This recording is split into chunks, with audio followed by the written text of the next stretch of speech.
Ik ben geboren met een pik, hè? Ik heb 2 ballen in mijn broek. En daar moet ik nu opeens mijn excuses voor aan gaan bieden. Nou, dat ga ik mooi niet doen. Dan vind ik dapper dat je dat zegt, Mees. Ja.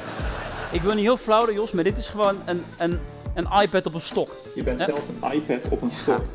Ik heb allemaal soep klaargelegd in de kleedkamer en dat ga ik zo meteen over het publiek heen gooien.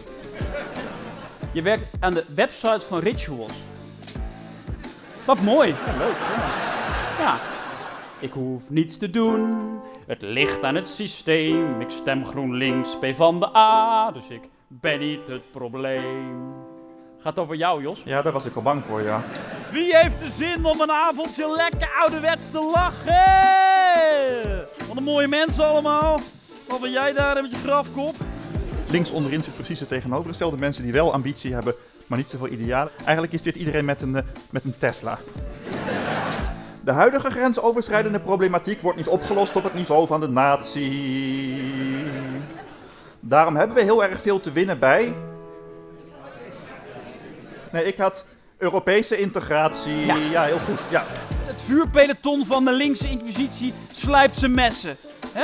Klaar om de laatste anti-comedian van Nederland neer te cancelen. Ik ben het publiek. Liever staand gecanceld dan ben het genield. Zo fijn, Jos, om gewoon weer zo samen aan tafel te zitten. Ja, het is haast een beetje als vroeger, hè? Ja. Kleine pleziertjes, zo noemden ze dat. De kleine pleziertjes. Waarvan ze er honderden had.